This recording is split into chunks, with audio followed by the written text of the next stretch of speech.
आ रही है। ओके चले जी। आज हम 10 मिनट लेट हो गए हैं, तो आपकी क्लास क्योंकि लंच ब्रेक से पहले होती है, तो चले मैं रीडिंग असाइनमेंट दे दूंगा, कोई मसला नहीं। ठीक, वो बाकी क्लास को पढ़ा दिया दूसरी वाली को, तो आपको रीडिंग असाइनमेंट दे दूंगा, आप पढ़ के आ जाना पेपर में। ये तो आपकी चॉइस होगी ना। ओके मोबाइल किसी और का भी ऑन है तो साइलेंट कर दे। स्टार्ट हो चुके हैं कमराना?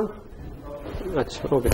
तो लास्ट टाइम हमने प्रोसेसर बनाना शुरू किया था, एक छोटा सा, और हमने कहा था कि उसकी 6 इंस्ट्रक्शंस होगी: add, subtract, multiply, NAND, load word और स्टोर वर्ड।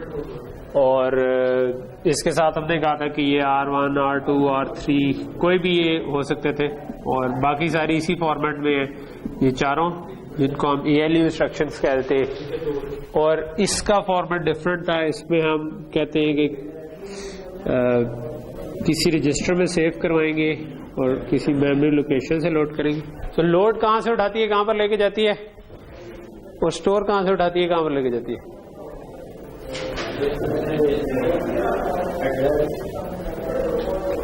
भूल गया, भूलना नहीं चाहिए यार। ठीक है, सो मैं साथ बनाता जाता हूँ, उतनी देर आप सोच लें। मेमोरी से रजिस्टर में लेके जाता है, और जो SW है वो रजिस्टर से मेमोरी में लेके जाता है। लिखा हुआ था, याद आ गया देख के। ओके, सो ये हमने कहा था कि 3 किस्म की मेमोरीज होंगी हमारी। एक प्रोग्राम मेमोरी, या जिसको मैं इंस्ट्रक्शन मेमोरी भी कह रहा हूँ कभी कभी, तो डोंट गेट कंफ्यूज्ड अगर मैं इंटरचेंजेबली यूज कर रहा हूँ। एक हमारी होगी डेटा मेमोरी, और एक हमारी रजिस्टर फाइल होगी। सो लोड जो है वो डेटा मेमोरी से उठा के रजिस्टर फाइल में लेकर आता है, और स्टोर रजिस्टर फाइल से उठा के डेटा मेमोरी में लेकर। तो प्रोग्राम मेमोरी से कौन सी इंस्ट्रक्शन उठा के लाती है? डेटा मेमोरी से तुमने उठा लिया, प्रोग्राम मेमोरी से कौन सी इंस्ट्रक्शन उठा के लेके आएगी? ये लेके आएगा सर, ये प्रोग्राम मेमोरी से कोई भी नहीं उठा कर लाएगा। प्रोग्राम मेमोरी में सिर्फ प्रोग्राम पड़ा हुआ है, ठीक है, कि इंस्ट्रक्शंस पड़ी हुई है इस तरह, ठीक है। सो इसके लिए हमने कहा था कि किसी, ठीक है, यहाँ पर R1, R2, R3 यूज हुए हैं, लेकिन it can be any register from R0 to R31, क्योंकि हमने 32 रजिस्टर्स की रजिस्टर फाइल लगाई। ओके, और जो 2 की चीजें हमने लास्ट लेक्चर में लर्न की थी, वो ये थी कि एक हमने ये एक छोटी सी असेंबली लैंग्वेज बनाई, और एक प्रोग्राम की असेंबली लिखी हमने, जो मतलब simple A is equal to B plus C into D, कुछ इस किस्म का था, जिसकी हमने असेंबली लिखी। और फिर हमने कहा कि असेंबली असल में प्रोसेसर पे नहीं चलती, असल में प्रोसेसर के ऊपर मशीन कोड चलता है, इसको बाइनरी में कन्वर्ट करते हैं। तो हमने इसका एक फॉर्मेट बनाया, और हमने फिर हर उसी प्रोग्राम का मशीन कोड भी लिखा, ठीक है। और बेसिकली उसमें हमारे पास 3 किस्म की इंस्ट्रक्शन बनी, ठीक है। एक ALU टाइप की, ये जो टॉप 4 है, जिसमें हमने कहा कि 5 बिट का ऑप कोड होगा, ठीक है, 5 बिट का डेस्टिनेशन होगी, ठीक है, तो ये भी 5 बिट है, ये भी 5 बिट है। फिर हमने कहा सोर्स 1 और सोर्स 2, ये भी 5-5 बिट के हैं, और आगे वाली 12 बिट जो थी वो अनयूज्ड चली। फिर हमने अगली चीज की कि लोड वर्ड की इंस्ट्रक्शन। लोड वर्ड की इंस्ट्रक्शन में हमने क्या किया कि हमारा 5 बिट का ही ऑप कोड हमेशा सेम जगह पर रहेगा, क्योंकि इससे आइडेंटिफाई होगा कि क्या काम कर रहे हैं। और इसमें हमने क्योंकि किसी एड्रेस से उठा के रजिस्टर पर लाना था, हमने इस जगह डेस्टिनेशन उसी जगह पर रखा जिस तरह पहले था। और फिर हमने कहा कि हम 16 बिट्स जो आखिरी है उनको हम कह देते हैं कि वो मेमोरी का एड्रेस है। तो ये हमारी टोटल 16 बिट्स, ठीक है। और स्टोर वर्ड के केस में हमने कहा कि अगेन 5 बिट का ऑप कोड है। हमने कहा कि मेमोरी एड्रेस को हम मूव नहीं करते, वो उसी जगह पर रख लेते, ठीक है। तो 16 बिट उसी तरह, तो मेमोरी एड्रेस पर लिखवाना है लेकिन किसी रजिस्टर से पढ़ कर लाना है। तो 5 बिट का हमने इधर सोर्स डिफाइन कर लिया और इस हिसाब से हमने ये इंस्ट्रक्शंस बना रही थी, ठीक है। और हमने ये फिर एक्सरसाइज भी की कि हमने उस प्रोग्राम को मशीन कोड बाय हैंड बनाया, ठीक है। शुरू में जब प्रोसेसर बना होगा तो यही काम होता होगा कि आप बाय हैंड कन्वर्ट करके उसको चलाते होंगे, ठीक है। तो हम वो अब आज से 40-50 साल पुराने वाले फेज में एंटर हो गए, ठीक है। लॉजिक डिजाइन पढ़ते उधर तक पहुंच गए, तो उससे आगे कंप्यूटर आर्किटेक्चर पढ़ेंगे तो आप आज के दौर में भी एंटर हो जाएंगे। तो यहां तक चीज क्लियर होगी? ओके, ठीक है। आज जो हम करना चाहेंगे वो अब हम इसका हार्डवेयर डिजाइन करना चाहेंगे, ठीक है। और हार्डवेयर डिजाइन करने के लिए हमें एक सिंपल कॉमन सेंस ये कहती है कि जो चीजें हमें रिक्वायर्ड है वो हम ऑलरेडी बना लें, जो किसी हद तक मैंने बना ली है, जो हमें पता है कि लगनी, ठीक है। और उसके अराउंड बिल्ड करना शुरू कर दें, एक सिरे से शुरू हो जाए और वो डिजाइन करते जाए आगे, ठीक। अच्छा, अब इसकी बेस पे इस असेंबली से मिला के जो हमने प्रोग्राम बनाया था एक छोटा सा, तो वो उसका मशीन कोड कहां पे पड़ा हुआ करेगा? प्रोग्राम मेमोरी में, ठीक है। और वहां से एक एक करके इंस्ट्रक्शन बाहर आएगी और वो चलेगी, ठीक है। और हम ऐसा हार्डवेयर बनाना चाहते हैं जो एक एक करके इंस्ट्रक्शन निकाले, वो एक एक करके चले और फिर उसके रिजल्ट्स जो है वो लिखवाती जाए, ठीक। मैं थोड़ी सी जगह को एक्सटेंड करने के लिए इनको और लेफ्ट पर मूव कर लेता हूं, ठीक है। तो यहां पर प्रोग्राम मेमोरी बना देता हूं, फ्रॉग मेम लिख देता हूं इसको, ठीक है। और इसको मैं डेटा मेम लिख देता हूं, ठीक है। और आगे हमारे पास रेज फाइल है, ठीक शो। ये क्या चीजें हैं? ये नॉर्मल जिस तरह रैम होती है, और रैम की क्या सिग्नल्स होते हैं? रैम की इनपुट आउटपुट क्या होती है? मतलब ये बनी बनाई है, ये हम खुद तो नहीं बनाना चाह रहे, तो सिग्नल क्या होते हैं, क्या क्या इनपुट होती है, क्या क्या आउटपुट होती है? रैम हमने कई दफा ब्लॉक रैम कई दफा डिस्कस किया, उसी तरह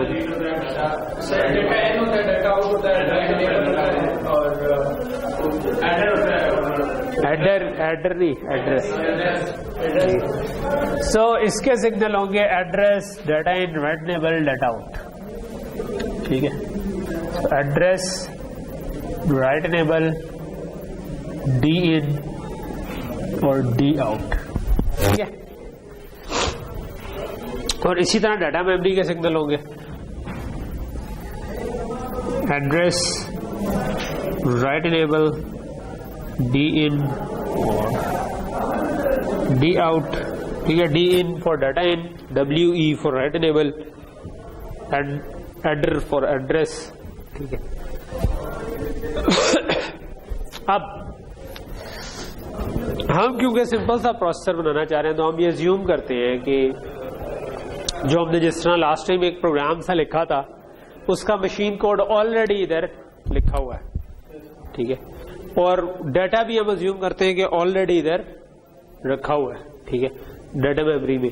तो अगर ये ऑलरेडी हो, ठीक है, ऑब्वियसली ये कोई अजम्पशन ठीक नहीं है, क्योंकि एक्चुअल में जब प्रोसेसर चलेगा तो पहले से तो नहीं लिखा हो सकता, ठीक है। तो वो शुरू में कोई बूट स्ट्रैप होगा तो उस वक्त वो किसी परमानेंट स्टोरेज से उठाकर डाटा को लेकर आएगा, ठीक है। और उसमें से फिर आप जो भी प्रोग्राम चलाना चाहेंगे वो भी किसी परमानेंट स्टोरेज में, हार्ड डिस्क या किसी फ्लैश में पड़े होंगे जो आप चलाना चाहिए। लेकिन लेट्स से कि हम वो वाला काम अज्यूम करते हैं कि पहले से हुआ हुआ है और इसको इनिशियलाइज हम करा के रख चुके हैं, ठीक है। तो हम सिंपल ये कहना चाहते हैं, करना ये चाहते हैं कि एक एक करके इंस्ट्रक्शन बाहर आती जाए, पहले पहली, फिर दूसरी, फिर तीसरी, फिर चौथी, फिर पांचवी, और चलती जाए इंस्ट्रक्शंस, और जब खत्म हो जाए तो दोबारा जीरो से शुरू हो जाए, ठीक। आइडियली वैसे हमें इसको रोकने का कोई तरीका रखना चाहिए था, ठीक है। मतलब अगर हमने कोई जंप वगैरह की इंस्ट्रक्शन रख दी होती या ब्रांच की, तो हम उसके आखिर में उसको किसी लूप में भी फंसा सकते थे कि ठीक है पूरा काम खत्म हो गया तो अब आप रुक जाए, ठीक। लेकिन लेट्स से कि अभी बिल्कुल सिंपल से अभी हम इस वेरिएबल को निकाल देते हैं और बाकी का प्रोसेसर बनाते हैं। आखिर में टाइम मिला तो हम डिस्कस कर लेंगे कि मे बी अगर हमने इसको वैसे टेस्टिंग के लिए FPGA पर लेकर जाना हो तो हम इसको कैसे बना सकते हैं कि हम एक एक करके इंस्ट्रक्शन रन करें और जहां तक हम रन करना चाहें वहां तक कर सकें। वो खैर डेमो पर्पसेस के लिए हो सकता है, लेकिन हम उसको डेमो तो नहीं करेंगे, लेकिन वो डिस्कस कर लेंगे। तो अभी ये हम करना चाहते हैं कि एक साइकिल में जो 0 नंबर पे इंस्ट्रक्शन रखी है वो बाहर आ जाए, दूसरे साइकिल में जो 1 नंबर वाली इंस्ट्रक्शन रखी है वो बाहर आ जाए, तीसरे साइकिल में जो 3 नंबर वाली, एंड सो ऑन। तो वो कैसे कर सकते हैं?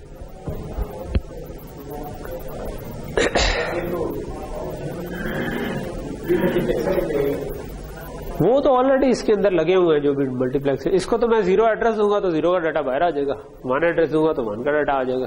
ठीक है, तो हमें ये बनाना तो नहीं है, हमने इसको इस तरीके से चलाना है कि मैं इसको सही से एड्रेस देता जाऊं, ये सही से डाटा बाहर देता जाए। पहली चीज है कि मुझे इस पर राइट करवाना है, क्योंकि हमने अज्यूम किया कि पहले से लिखा हुआ है, तो राइट नेबल और डाटा इन की तो हमें जरूरत ही नहीं, तो हम इनको 0 से टाई कर देते। तो अब हमारे हाथ में क्या चीज है?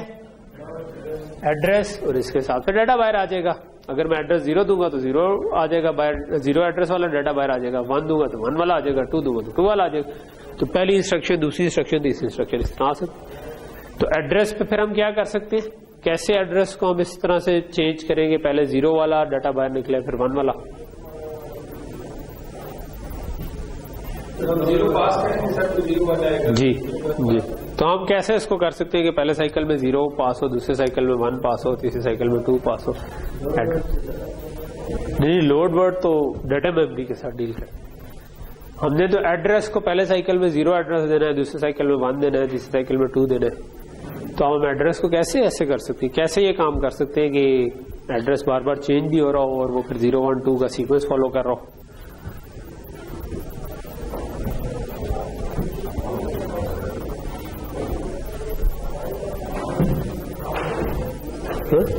काउंटर यूज करके। काउंटर यही काम कर रहा होता है कि 0 से चलना शुरू होता है और इंक्रीमेंट होना शुरू हो जाता है। ठीक है, और काउंटर हमने अब तक इतने बना लिए हैं, क्लॉक से शुरू हुए हैं, उसके बाद हमने मतलब 5 शाइफों में भी काउंटर बनाए हैं। तो काउंटर कैसे बनता है?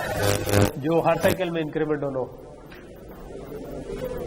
एक रजिस्टर लगा देते हैं और हर साइकिल में उसको इंक्रीमेंट कर देते।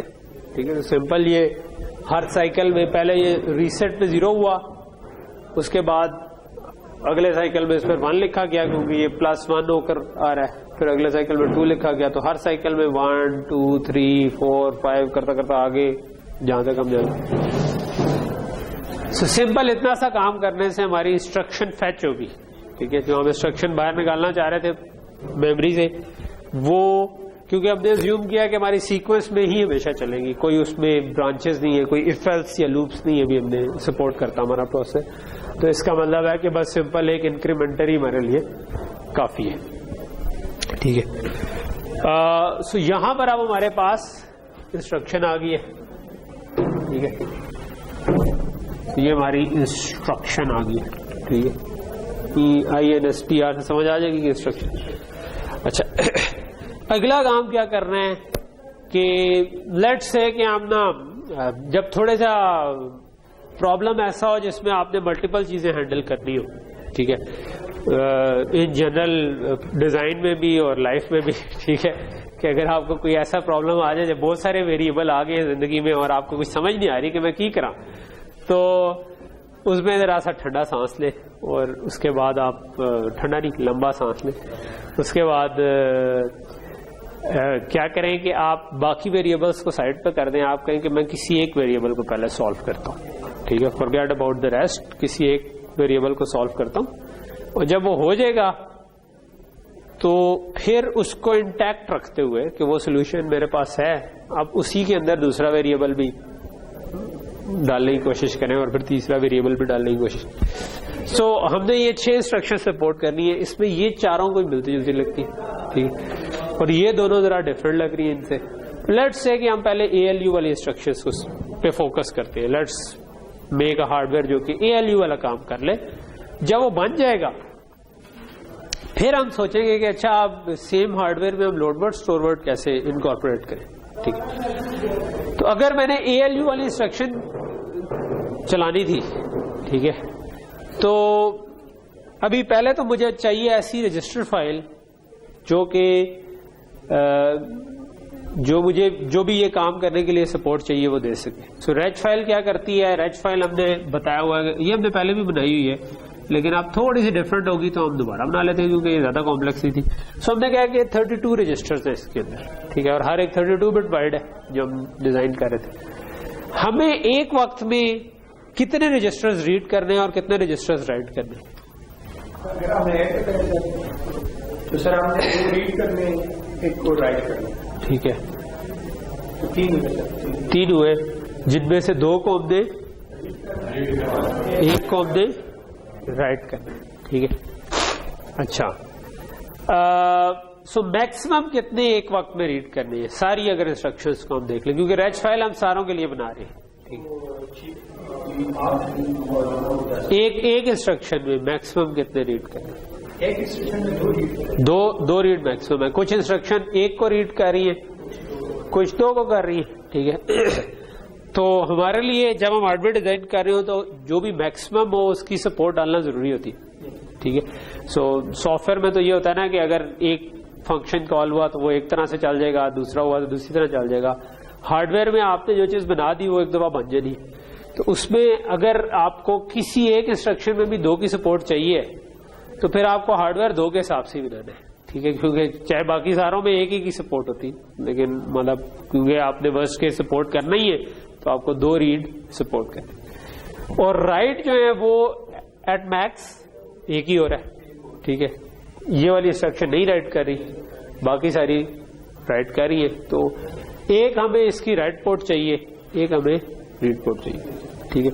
सो रीड करने के लिए क्या होगा, रीड करने के लिए मैं इसको थोड़ा सा डब्बे को फिलहाल बताता हूं। रीड करने के लिए मुझे क्या चाहिए, मुझे 2 जगहों से रीड करना है, ठीक है। कौन सी 2 जगह? जो कि, ठीक है, तो मुझे 2 कह लो कि चलो डब्बा बना ही रहने दो। सो मुझे सोर्स 1 और सोर्स 2 रीड करने हैं, ठीक है, 2 रजिस्टर जो कि 5-5 बिट के, ठीक है। और रीड की लॉजिक हमने पहले बनाई हुई है। अगर मैंने लेट से सोर्स 1 रीड करना हो तो मैं क्या करूंगा, ये 32 रजिस्टर इनमें से जो से नंबर वाला रजिस्टर ये कह रहा है वो आउटपुट में आना चाहिए,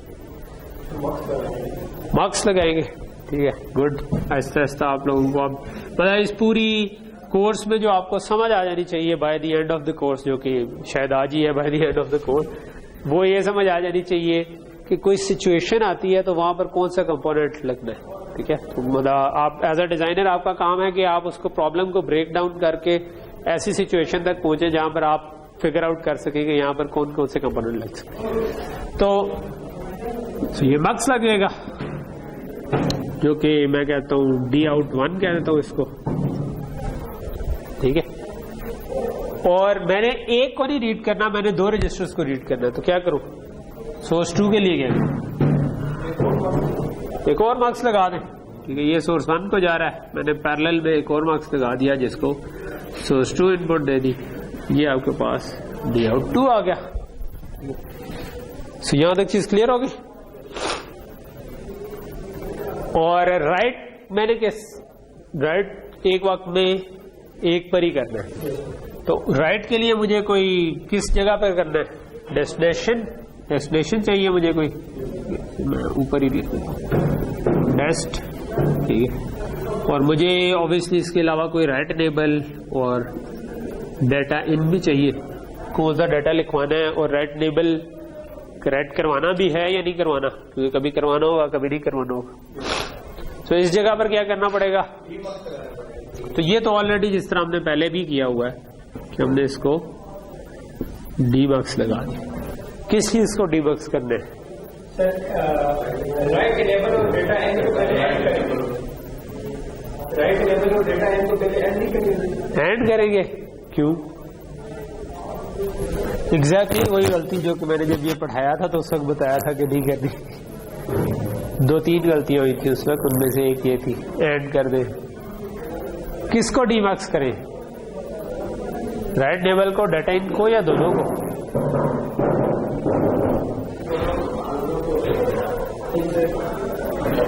ये तो बता दिया करे। ठीक है, शोर आ रहा था, आवाज आ रही थी, रिपीट करने की जरूरत तो नहीं है, सही आवाज आ रही है, क्योंकि पहले एक आध लेक्चर में वो हुआ है ना, तो हम रिपीट चलेगा। हाँ नहीं ठीक है, चेयर की खैर है, मैं बैठना भी कभी पसंद है, थक गया तो मैं बुजुर्ग आदमी हूँ, बैठ जाऊंगा। वैसे तो आपका बड़े भाई लगता हूँ, लेकिन ओके। सो किसको डीमक्स करे? सो ये वही गलती है जो कि लास्ट टाइम हुई थी।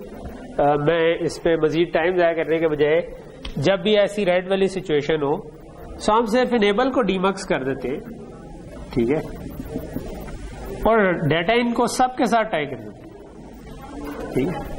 तो सारे रजिस्टर्स की इनपुट असल में इधर जरा सा नजर से ही नहीं आ रहा, बट आप इसको अज्यूम करेंगे डाटा इन सब की इनपुट है, ठीक है। और इनेबल, राइट इनेबल को हमने डीमक्स कर दिया। अब क्योंकि इनेबल को डीमक्स किया हुआ है, तो लेट से मैं कहता हूं रजिस्टर नंबर 10 पे मैंने लिखवाना है, तो इधर 10 आया, 10 की वजह से इनेबल सिर्फ 10 को गया, बाकी सबको 0 चला गया, डाटा सबको चला गया, लेकिन क्योंकि इनेबल ही नहीं आया था बाकियों का, तो उस पर लिखवा भी नहीं गया। जी जी, बेसिकली हमने रेड, ठीक है। तो ये वाली चीज मैंने उस वक्त भी बताई थी कि जब इस वाली केस में ये कॉमन सी मिस्टेक है, जो कि इस तरफ क्योंकि डाटा पे मार्क्स लगा होता है, तो इस तरफ फिर डाटा में डीमार्क्स लगाने का लोगों का दिल करता है। लेकिन अगर इनेबल आपने कंट्रोल किया हुआ है, तो आपको इधर डीमार्क्स लगाने की जरूरत नहीं है, क्योंकि वो सिर्फ उसी पर इनेबल होता है, तो वी डोंट केयर कि बाकियों पर क्या डाटा जाता है, तो हम सारों को सेम डाटा देते हैं, ठीक है। तो कोई फर्क नहीं पड़ता, उस पर लिखा तो कोई नहीं जाएगा क्योंकि इनेबल ही नहीं हुआ। तो ये हमारा रेज फाइल बन गई, ठीक है। सो जो हमने पहले बनाई थी उसमें रीड पोर्ट एक ही थी, ठीक है, और अब रीड पोर्ट 2 है, तो फर्क सिर्फ यही है। तो आप पुराने लेक्चर से भी इसको कर सकते हैं। तो अगर मैं अब इसको मिटा के सिर्फ डब्बा सा एक बना दूं, तो आप समझ जाएंगे उसके इनपुट्स, ठीक। सो स्पेस हम थोड़ी सी बचाना चाहते हैं। सो ये मेरी हो गई जी रेज फाइल, ठीक है जी, ये जो अभी हमने बनाई है। लेकिन अब मैं उसको क्या कहना चाहता हूँ, मैं कहना चाहता हूँ कि ये एक सोर्स 1 है, बातें नहीं, सोर्स 2 है, और बातें नहीं का मतलब होता है चुप होना, ना कि मजीद बातें को, ठीक है।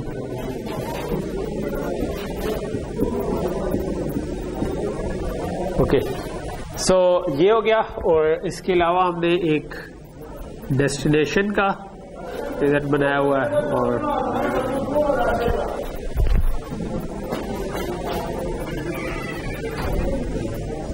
और फिर हमने इस जगह पर डी इन लॉक नहीं करो, कॉम्बी ने भी आना है, ठीक है। ओके, सो यहां तक चीज क्लियर होगी। सो ये वही सिग्नल है जो कि अभी हमने बना के पूरा अंदर डिजाइन कर लिया। अच्छा, अब वापस जाते हैं कि हमारी एक एक इंस्ट्रक्शन यहां से बाहर आ रही है, ठीक है। उसका सर्किट तो हमने बना लिया है, और रेज फाइल हम बना चुके। सो क्या होगा अगर लेट से ऐड की इंस्ट्रक्शन आई है, तो हमारी इंस्ट्रक्शन का मशीन कोड बाहर आया, हम चाहते हैं कि उसकी बेस पर 2 रजिस्टर्स को रीड करें, उनको आपस में ऐड करें, उसका रिजल्ट वापस राइट करवा दें। तो लेट्स से कि मैं सबसे पहले सिर्फ ऐड ही की इंस्ट्रक्शन सपोर्ट करना चाहता हूँ, ठीक है, जो कि इस फॉर्मेट की है कि ये ऑपकोड बन गया, डेस्टिनेशन बन गई, और इसके आगे अनयूज चली, ठीक है। आप मुझे ये बताएं कि मैं अगला काम क्या करूं।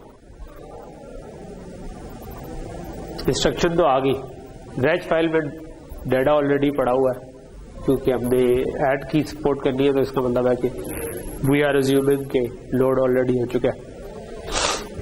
तो अब अगला काम क्या करूं, ऐड भी करना। सबसे पहले तो हमने ये 2 रजिस्टर रीड करने, वो कैसे होंगे, अभी तो नहीं रीड हो रहे ना, अभी तो हमने रेज फाइल बनाई है, टाई तो नहीं की कहीं पे, तो जब तक टाई नहीं की तब तक रीड तो नहीं होगा। तो किसको किससे टाई करूं?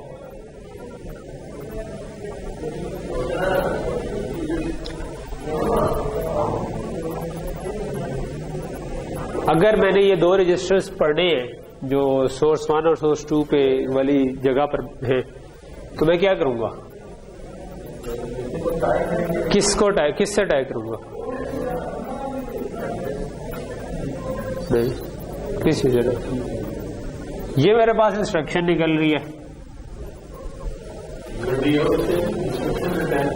ये इंस्ट्रक्शन ही तो है जिसमें ये पड़ा हुआ है, जो ऐड वाला पूरा फॉर्मेट मशीन कोड इसी में तो आ रहा है, एक एक इंस्ट्रक्शन का एक एक करके। तो अगर ऐड की इंस्ट्रक्शन आई है तो इधर ही आई है, इधर आई है, तो अब मैं उसके किस हिस्से से क्या टाई करूं? उसकी एक सोर्स 1 की फील्ड है और एक सोर्स 2 की फील्ड है, इन दोनों को इधर टाई कर दो। तो इसका मतलब है कि इस इंस्ट्रक्शन के कुछ हिस्से से इसको टाई करना है, कुछ हिस्से से इसको टाई, ठीक है। तो लेट से कि मैं कहता हूँ सोर्स 1 और सोर्स 2 जो बनते हैं वो कौन सा हिस्सा बनते हैं?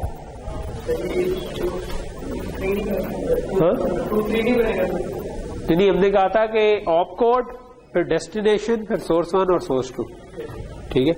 तो ये अब 31 डाउन टू 0 है पूरा, यहाँ पर 30 पहली 10 बिट्स छोड़नी है, ठीक है, क्योंकि 5 बिट ऑप कोड के लिए, 5 बिट डेस्टिनेशन के लिए, ठीक है। सो 9 से 13 तक तो नहीं बनेगी। 31, 30, 29, 28, 27 ये तो आपका ऑप कोड हो गया। 27 तक आपका ऑप कोड है, ठीक है। तो यहां से यहां तक अगर मैं करूं तो ये 31 डाउन टू 27 एक फील्ड बनती है, उससे मैं उस तरह से अगली क्या है 26 डाउन टू, तो ये ऑप कोड ये चीज है। डेस्टिनेशन क्या है 26, 25, 24, 23, 22, नॉट 21, ठीक है। सो उससे अगली जो बनती है, इसीलिए मैं उंगली पे काउंट करूं क्योंकि इसमें वो क्या कहते हैं ऑफ बाय 1 एरर अक्सर आ जाता है। आप पहले ही 0 से 31 जा रहे हैं, फिर आप सब ट्रैक करके करें तो वो एक ज्यादा हो जाता है। तो उसके बाद 21, 20, 19, 18, 17, ठीक है। तो फुल प्रूफ काम यह है कि हम हाथ पे काउंट कर लें, ठीक है। उसके बाद 16, 15, 14, 13, 12, तो ये आपकी फील्ड्स बनती है, ठीक है। तो मुझे इधर क्या टाई करना है इनमें से? ये आपका 21 डाउन टू 17 हो गया और ये 16 to 12। तो ये अगर मैंने ठीक टाई कर दी तो मुझे इधर से 2 रजिस्टर्स में जो भी डाटा पड़ा हुआ है वो बाहर आ जाएगा। और अगर मैंने ऐड ही की इंस्ट्रक्शन सपोर्ट करनी थी तो इसके आगे मैं एडर लगा दूं एक, ठीक है। तो एडर का जो डाटा आउट आएगा उसको क्या करना है, उसको डेस्टिनेशन के साथ तय नहीं करना। ये तो डाटा आ रहा है ना, डेस्टिनेशन तो एड्रेस है, इसको उठा के डाटा इन के साथ टाई कर दूंगा। और लिखवाना किस जगह पर है? डेस्टिनेशन पर, ठीक है। तो अब आप चालू होना शुरू हो गए इस चीज पे, दिमाग की बत्ती जलना शुरू हो गई है, ठीक। और साथ राइट नेबल को अगर ऐड करना है तो राइट नेबल को लिखवाना है तो राइट नेबल को 1 कर देंगे। सो ये अब हमारे पास ऐसा प्रोसेसर बन गया जो कि ऐड कर सकता है। अगर मैंने सारी इंस्ट्रक्शंस ऐड ही की होती तो ये कर जाता, मगर सारी इंस्ट्रक्शंस ऐड की नहीं है। हम तो ALU की इंस्ट्रक्शंस को सपोर्ट करना चाहते हैं अभी फॉर द टाइमिंग। फिर लोड वर्ड स्टोर वर्ड है, तो ये वाला हिस्सा मैं मिटाता हूं। सो अगर मैंने add, subtract, multiply and and चारों सपोर्ट करने हैं तो एक चीज तो जरूरी है कि मुझे ये सारे कंपोनेंट तो चाहिए, ठीक है। हमने बनाए हुए हैं लॉजिक डिजाइन में ये सारे, लेकिन सबट्रैक्ट, मल्टीप्लाई एंड चलो एंड बना दो, ठीक है। ये NAND ही लिख देता हूँ, ये लग रहा है डू लिखा हुआ तो ओके। NAND ये सारे जो हैं दो इनपुट लेते हैं और एक आउटपुट कर देते हैं, ठीक है। एक्चुअली अगर हम ये बना रहे होते हैं तो एडर सब्ट्रैक्टर बजाय दो लगाने के हम एक ही एडर सब्ट्रैक्टर लगा लेते हैं, ठीक है। लेकिन अभी मैं सिंपलिसिटी के लिए कहता हूँ कि यार जान दे, ठीक है। तो हम एक एडर अलहदा बना दिया, सब्ट्रैक्टर अलहदा बना दिया, NAND अलहदा बना दिया, मल्टीप्लायर अलहदा बना दिया। और भी मसले हैं, फॉर एग्जांपल मैं 32 बिट को 32 बिट से मल्टीप्लाई करूं तो 64 बिट आती है, ठीक है। लेकिन लेट्स से कि मैं कहता हूं कि यार मैं आगे की बिट्स इग्नोर करता हूं, मैं हमेशा ना ये भी 32 बिट के सारे, ठीक है। सो सिंपलिसिटी के लिए मैं कहता हूं कि यार 32 बिट के दो नंबर इनपुट हैं, 32 बिट ही आउटपुट है, यानी इंटीजर को इंटीजर से मल्टीप्लाई करके इंटीजर रिजल्ट आ रहा है, बाकी सब कुछ हम इग्नोर कर रहे हैं क्योंकि ये सिंपल प्रोसेस है, ठीक है। सो अब मैं क्या करूं, मेरे पास तो ये 4 कंपोनेंट्स हैं और मैंने इन ये दोनों सीधा ट्राई करेंगे साथ के साथ और वो राइट लेवल को सेट करेंगे जिस तरह आपने बात किया, जिस पे राइट लेवल गया, लेकिन जिस तरह अभी 2 दे रहा है इनपुट 2 है, ठीक है। तो क्या करें, तो राइट लेवल हम साथ देते सबको ट्राई करते कि जो डे आउट 1 और डे आउट 2 है इसको सीएससी ट्राई करते हैं और राइट लेवल देते हैं, जिसपे राइट लेवल जाता तो हमारा हो जाए। सो अगर इन सारों का एक इनेबल होता तो आप ये कह रहे हैं कि हम इनेबल सिर्फ उसको कर देते, ठीक है।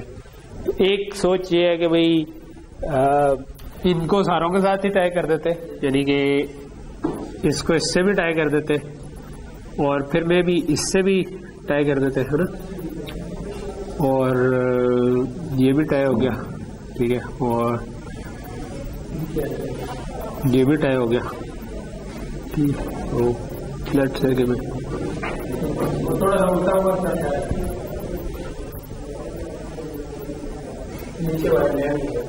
NAND में क्या हो गया,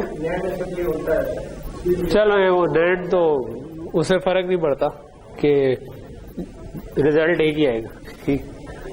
लेकिन ये कह रहे हैं कि अगर सारों का इनेबल होता अगर, ठीक है, तो वो तो नहीं है, आप क्या करें, इनेबल के बगैर क्या करें फिर।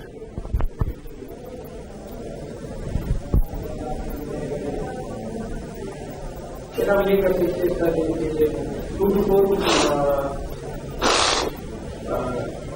वो लगाए डीमक्स लगाए 2 to 4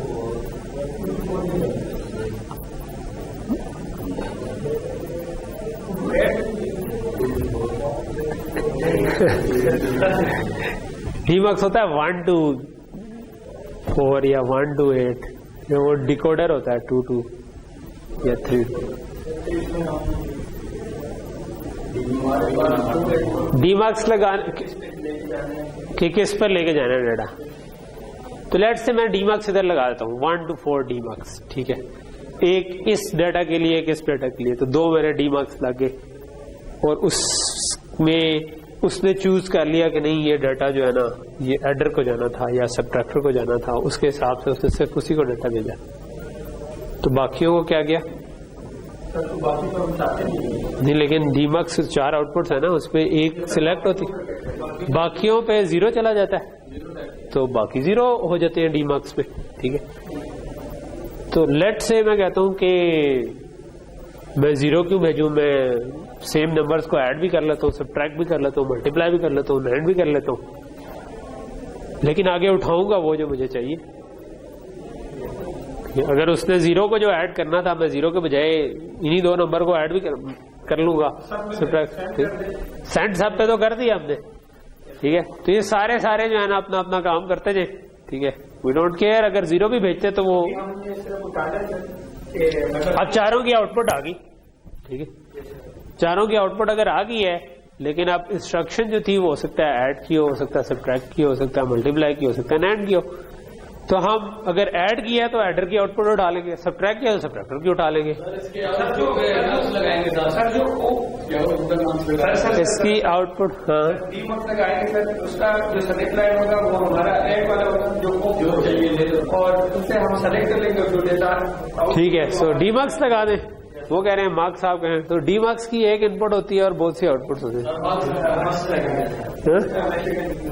हमेशा कंफ्यूज हो जाते हैं। लॉजिक डिजाइन के आखिरी लेक्चर पे आके अगर बंदा मार्क्स और डी मार्क्स पे कंफ्यूज हो रहा हो ना, तो क्या वो कहते हैं पंजाबी, पॉल और लम्बा से लालो चित्र, ठीक है। तो ये नहीं होना चाहिए, ठीक है। इधर क्या होना चाहिए, एक मार्क्स लगना चाहिए।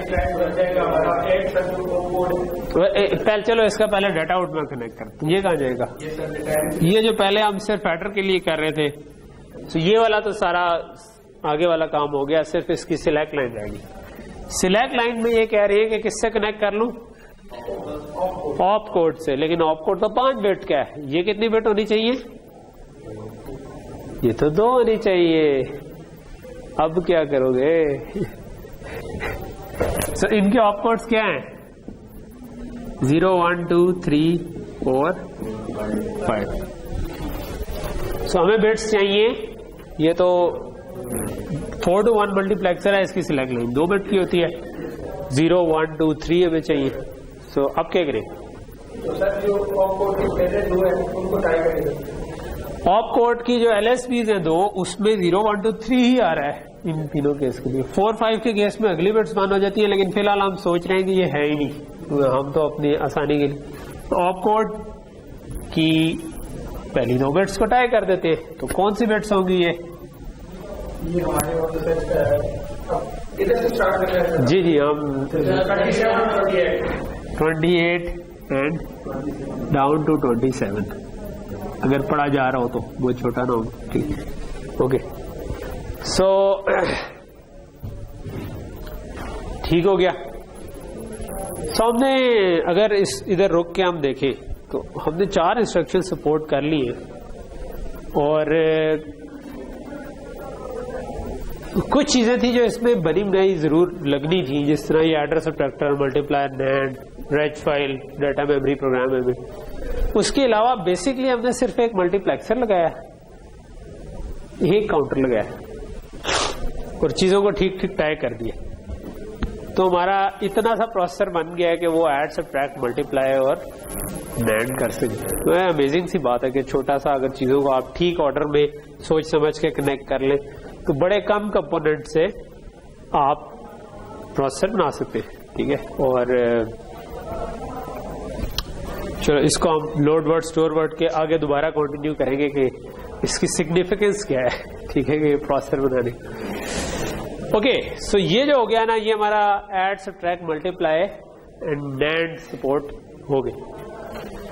तो एक वेरिएबल जो ज्यादा चीजें हमारे ज़हन पे सवार थी, उनमें से एक को हमने पकड़ा और उसको सॉल्व कर दिया, ठीक है। अब हम इसको इंटैक्ट रखते हुए, यानी कि ये वाली चीजें चलती रही, ये चलना बंद ना हो, और साथ ही हम अब लोड वर्ड और स्टोर वर्ड को सपोर्ट करना चाहते हैं। ये वाली मेमोरी अभी यूज ही नहीं हुई, क्योंकि लोड वर्ड और स्टोर वर्ड मेमोरी के साथ बातचीत करते। तो हमने कहा था रिस्क प्रोसेसर की हमने जो डेफिनेशन रखी थी वो ये रखी थी, जिसमें load word, store word memory के साथ बातचीत करें और बाकी की इंस्ट्रक्शन जो है वो रेज फाइल पर हो। तो हमने बाकी की इंस्ट्रक्शन सपोर्ट कर दी जो हमने सपोर्ट करनी थी, और मेमोरी के साथ बातचीत करने वाली इंस्ट्रक्शन अब रहेगी। ओके, सो पहले हम आ जाते हैं लोड वर्ड पे। लोड वर्ड में क्या करना होता है,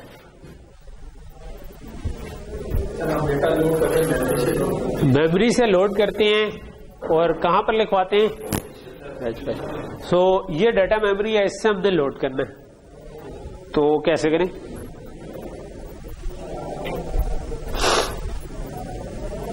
सर इसका जो डेटा आउट है वो रजिस्ट्री फाइल के डेटा इनके साथ टाइप होगा। हाँ, लेकिन इसको किसी जगह से लोड करना है ना। डेटा आउट तो किसी एड्रेस से आ रहा होगा ना, कि हमें किस एड्रेस से उठाना है। जिस तरह सर हमने काउंटर लगाया उधर, हाँ उधर, क्योंकि हमने एक एक करके इंस्ट्रक्शन निकाली थी। लोड वर्ड में हमें क्या करना पड़ेगा, इसको कोई एड्रेस देंगे तो वो डाटा देगा ना हमें, ठीक है। तो अब इसको एड्रेस क्या दें,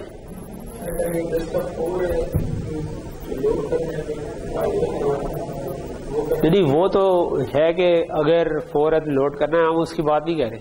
तो कह रहे हैं अगर लोड ही है, अगर ऐड सब्ट्रैक्ट नहीं है, अगर लोडिंग इंस्ट्रक्शन है, तो हमें पता कैसे चलेगा किस एड्रेस से लोड करना है।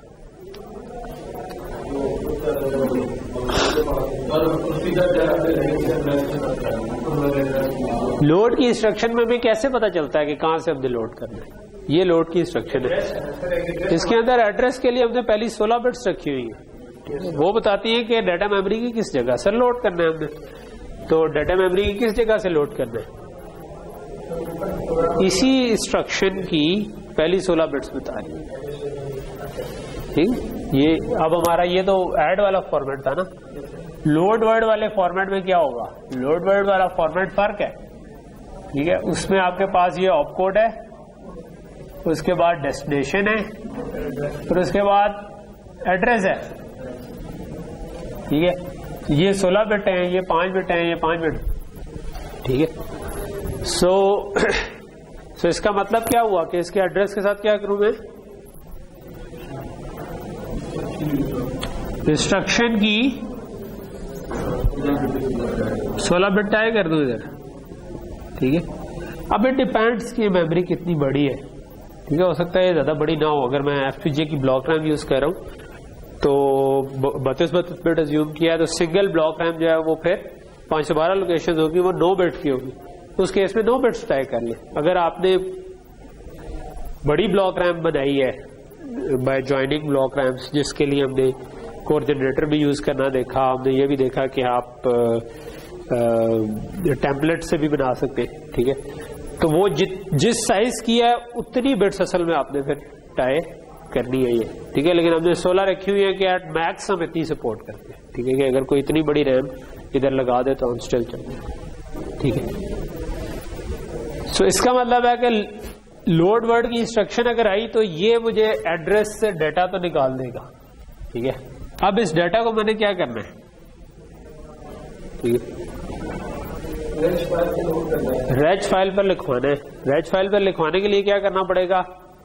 रेज फाइल के डाटा इन से टाइप, पर डाटा इन पे तो ऑलरेडी कुछ टाइड है, लोड की करिए।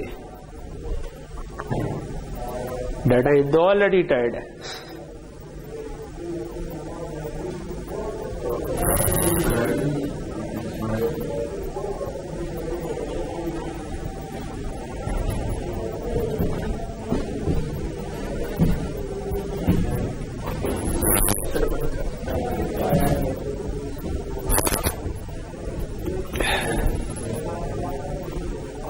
सोचिए क्या कर सकते हैं इस जगह पर हम।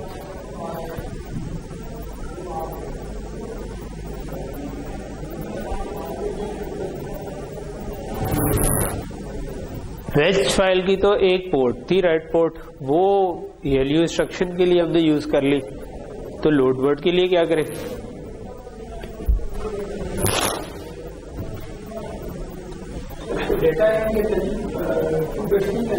जी जी, वो भी 32 बिट है, ये भी 32 बिट है, ये भी 32 बिट है।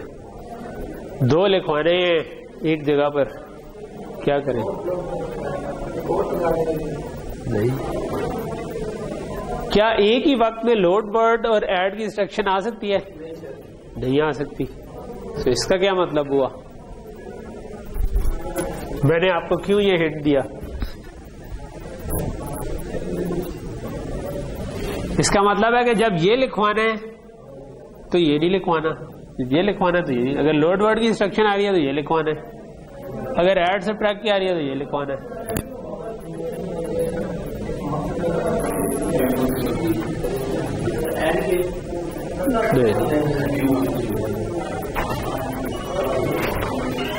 इकबाल आज आप एब्सेंट हो गए, तो हमने अटेंडेंस शुरू में ले लिए।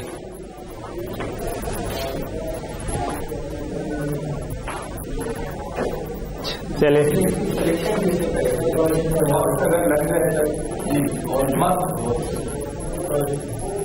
ठीक ठीक।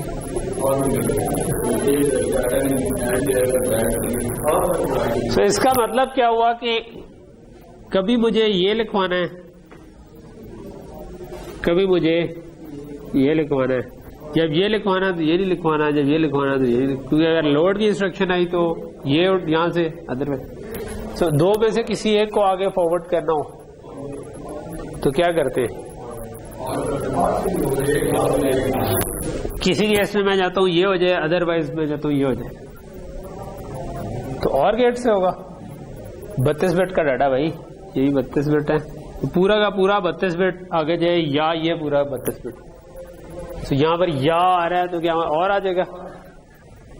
नहीं, या और के लिए यूज होता है, लेकिन अगर एक एक बिट होती या ये चला जाए, ये अगर ज्यादा बिट्स हुई उनको और कर दिया तो वो तो मतलब अगर 101 को मैंने लेट से 010 से किया, और अगर मैं या इसको फॉरवर्ड करना चाहता हूँ या इसको, तो अगर मैंने इनको आपस में और कर दिया ये तो 111 बन जाएगा आगे, क्योंकि ये वाली बिट इसके साथ और होगी, ये भी 1 हो गई, ये वाली बिट इसके साथ और होगी, ये तो एक डाटा भी आगे नहीं जाएगा ना, हमने तो पूरे का पूरा लेकर जाए। कौन सा कंपोनेंट ये काम करता है कि जब हम चाहें तो इसको फॉरवर्ड कर दें, जब हम चाहें तो इसको फॉरवर्ड? मल्टीप्लेक्सर। सो मल्टीप्लेक्सर, जैसा कि मैंने आपको जब पढ़ाया था तो ये बताया था कि ये शायद सबसे ज्यादा यूज होने वाला तो फिर ये तो बताना था ना कि मल्टीप्लेक्सर लगेगा, लेकिन मैं सिलेक्ट लाइन पे सोच रहा हूँ, उसके बजाय और गेट अगर कहेंगे तो फिर बंदा कहेगा कि मैं की कीता है।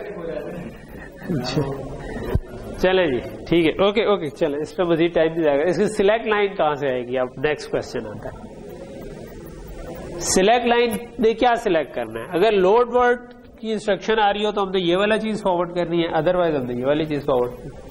क्या कर सकते हैं? कहां पर ये इंफॉर्मेशन है कि कौन सी इंस्ट्रक्शन चल रही है? ऑप कोड से पता चल रहा है, तो ऑप कोड पे क्या करें? किससे? ऑप कोड 5 बिट का है, ये कितने बिट की होगी सिलेक्ट लाइन? 1 बिट की होगी, 2 में सिलेक्ट, तो क्या कर सकते हैं?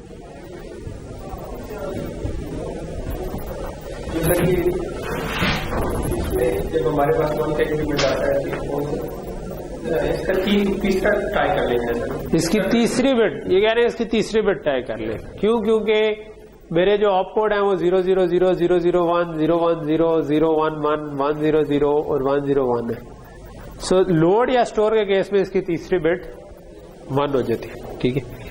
तो ये कह रहे हैं कि अच्छा अभी तो हम स्टोर को तो देख नहीं रहे, तो लोड के केस में ये वाली बिट 1 हो जाएगी, तो आप इसको ऑप कोड की तीसरी बिट से टाई कर दें। आप मुझे वो बताएं कि वो इंस्ट्रक्शन की कौन सी बिट होगी? ऑप कोड की तीसरी बिट जो है वो इंस्ट्रक्शन की कौन सी बिट होगी?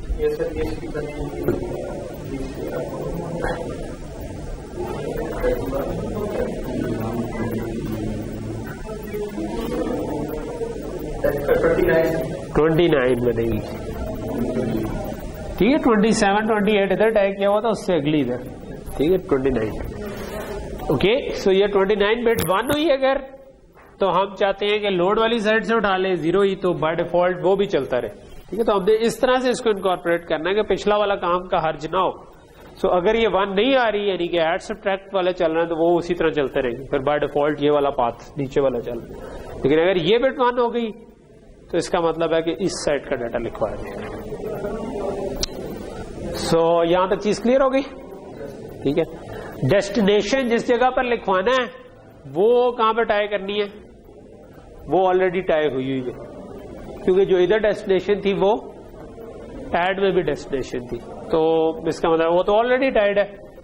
तो अब बातें नहीं, ठीक है। अब जब भी आपकी लोड की इंस्ट्रक्शन आएगी, तो बेसिकली लोड की इंस्ट्रक्शन, ऐड की भी अगर इंस्ट्रक्शन आई तो ये वाला तो टाइड ही है, तो इस एड्रेस से कोई डाटा रीड होगा, ठीक है। हालांकि इंस्ट्रक्शन ऐड की चल रही होगी, लेकिन क्योंकि ऐड की इंस्ट्रक्शन है तो ये वाला पाथ नीचे वाला सिलेक्टेड है, तो यहां से जो भी डाटा जा रहा है वो लिखवाया नहीं जाएगा। लेकिन अगर लोड की इंस्ट्रक्शन हुई तो जो डाटा हमने रीड किया है वो लिखवाया जाएगा, ठीक है। तो ये वाला पाथ सिलेक्ट हो जाएगा, ठीक है।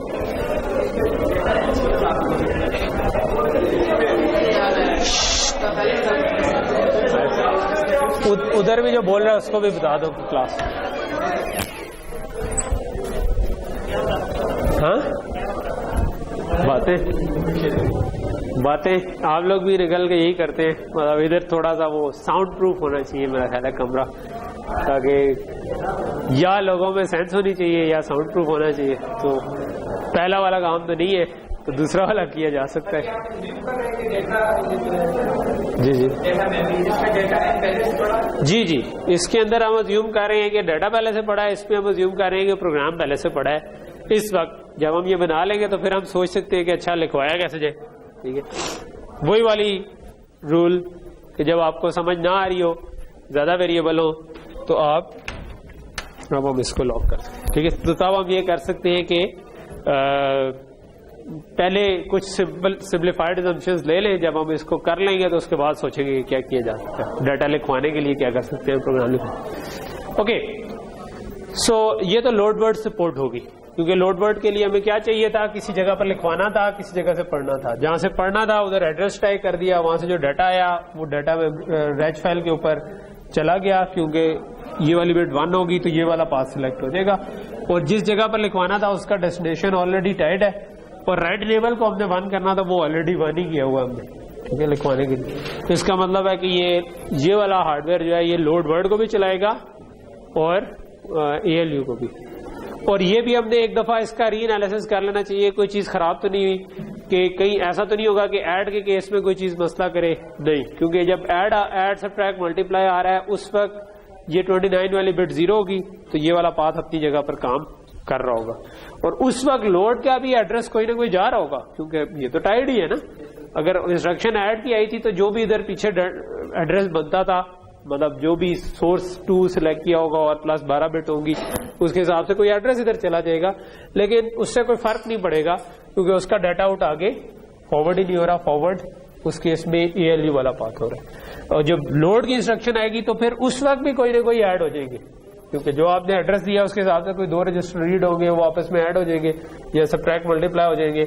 लेकिन ये वाला पाथ फिर सिलेक्ट नहीं हुआ, उस केस में ये वाला पाथ सिलेक्ट हुआ। ठीक, तो काम ठीक चल रहा होगा। यानी कि जब लोड की आएगी तो ऐड कोई मसला नहीं करेगा, ऐड की आ रही होगी तो लोड। क्योंकि मसला कब होता है, मसला तब होता है जब आप सिस्टम की स्टेट को परमानेंटली ऑल्टर कर देते हैं। और वो कब करते हैं, जिस वक्त हम राइट इनेबल बंद करेंगे।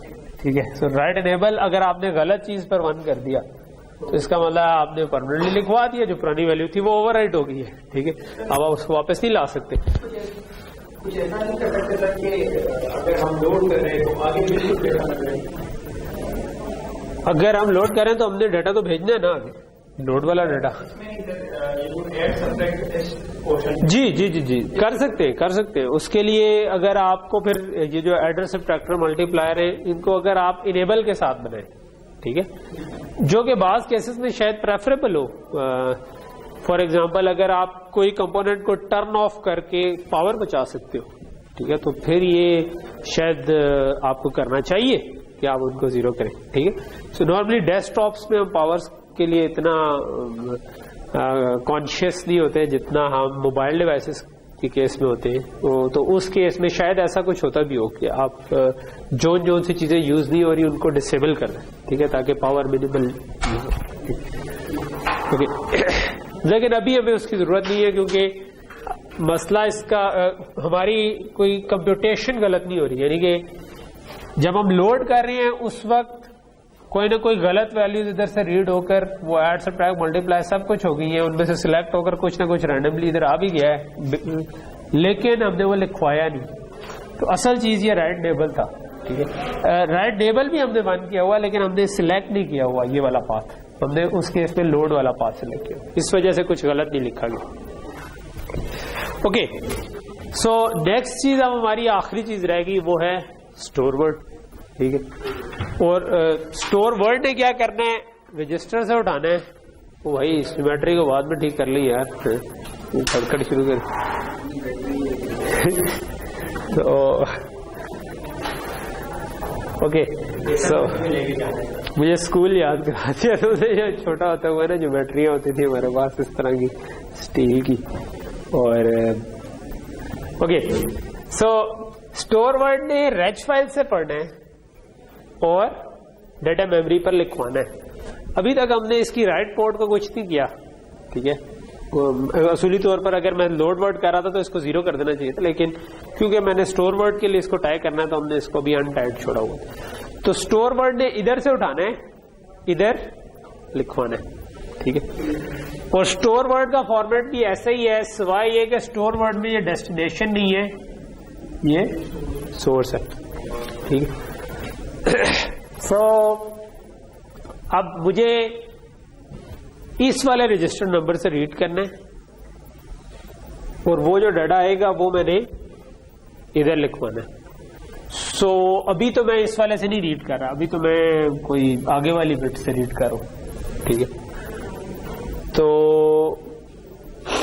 ये जो बिट्स हैं ये तो 26 डाउन टू 22 थी, ये तो राइट वाली पोर्ट से कनेक्टेड है ना, क्योंकि बाकी सारी इंस्ट्रक्शंस में ये डेस्टिनेशन होती थी। इस केस में हमने इसको कह दिया कि ये सोर्स है।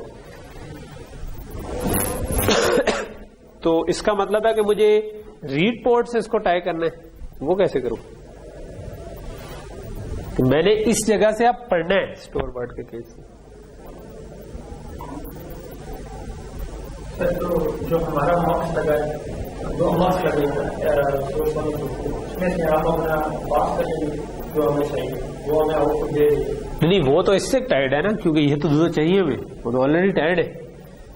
तो अब हम एक तीसरी जगह से टाई करना चाह रहे हैं जो कि ये वाली फील्ड है, क्योंकि इस वाली इंस्ट्रक्शन में स्टोर वर्ड में हमने इसको सोर्स कहा है, तो यहां से रीड करने की जरूरत है हमें। वो बाकियों में ये वाली बिट्स जो है वो डेस्टिनेशन की थी, तो ये इधर टाइड थी। इस केस में हम कह रहे हैं कि इस वाली इन बिट्स से हमने असल में रीड करना है स्टोर वर्ड के केस में, और वहां से जो डाटा आएगा वो मैं इधर लिखवाना चाह रहा हूं। तो रीड करने के लिए तो ये दो पोर्ट्स हैं, तो क्या करूं? ये तो किसी और वाली से इससे टाई नहीं हुई।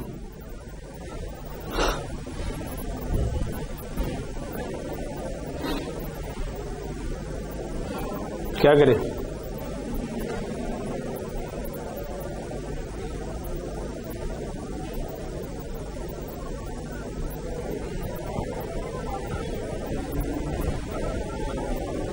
क्यों जी?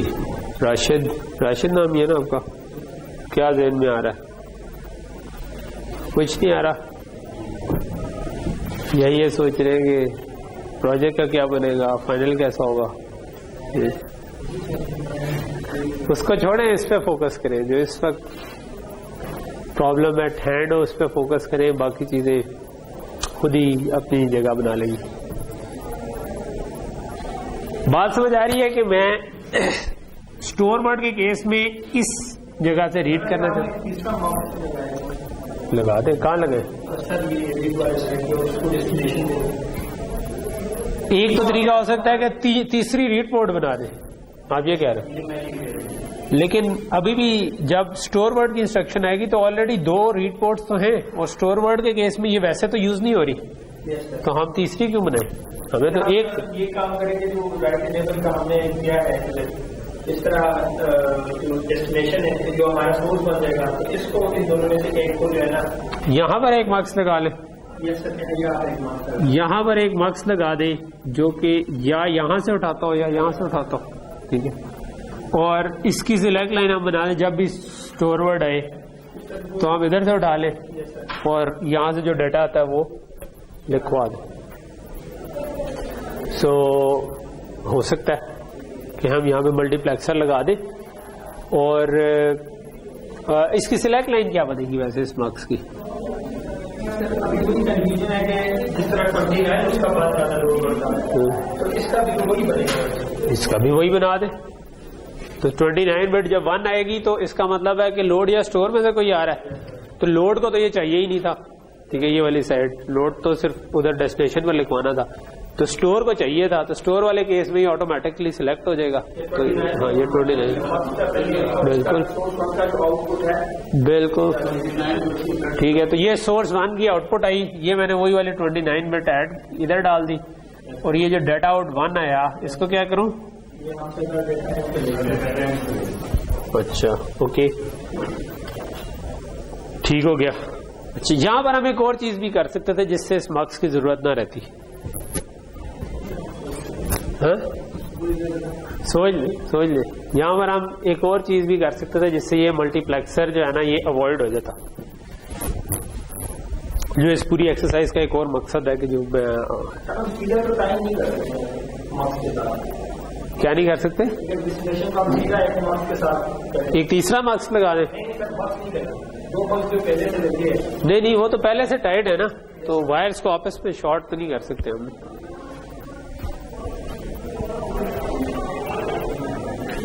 या सर हम इसकी सोर्स जो है इसकी बेड की थोड़ी चेंज करें तो उससे भी हम नया भी एक्सेस करते हैं। क्या करने? जो सोर्स वन है सर, इसकी बेड अभी 25 है ना सर, तो इसको अगर हम चेंज करें तो उससे भी हम एक्सेस कर देंगे। चेंज कर देंगे तो फिर ऐड से ट्रैक नहीं चलेगा। उसके लिए काम करेंगे जी, ऐसे कर सकते थे कि हम दोनों सांप भी मर जाए और लाठी भी ना टूटे, कोई ऐसा तरीका सोचे। चलो ठीक है, यहाँ पर मैं ज्यादा उसको नहीं करता, नहीं तो हमारा टाइम ज्यादा लग जाएगा। ठीक है, हम ये कर सकते हैं कि क्योंकि हम खुद डिजाइनर हैं, तो डिजाइनर के पास कुछ स्वाबदीदी इख्तियारात होते हैं जो कि आम बंदे के पास नहीं होते। हमने ये डिफाइन किया था ना फॉर्मेट, तो ये वाली बिट्स अनयूज्ड जा रही है इससे आगे वाली, तो हम कहेंगे हम इसको सोर्स को इधर नहीं रखते जी, हम सोर्स को इधर रख लेते हैं। ठीक है, तो ये 5 बिट आपने कहा कि अनयूज्ड होगी, उसके बाद सोर्स आ गया और प्रोबेबली 1 बिट जाएगी, बट वी डोंट केयर, और उसके बाद हमारा एड्रेस आई। तो अगर सोर्स को मैं उधर मूव कर जाऊंगा तो वो ऑलरेडी सोर्स 1 ही था। ठीक है, और वो ऑलरेडी इधर टाई हुआ है। तो ये मल्टीप्लेक्सर हमारे एक थोड़ी सी फर्दर हमने स्वाबदीदी इख्तियारात यूज किए हमने, तो उसके बाद हमने ये मल्टीप्लेक्सर भी उड़ा दिया, हार्डवेयर में बचत होगी। ठीक है, तो अब ये सीधा सीधा वो सोर्स वाली जगह पर ही चला गया और वहां से उठाकर हमने रीड कर लिया। और एक चीज रह गई, वो है इसका राइट इनेबल। इसका राइट इनेबल हमने 1 करना है। कब? जिस वक्त स्टोर वर्ड की इंस्ट्रक्शन। तो वो कैसे करें?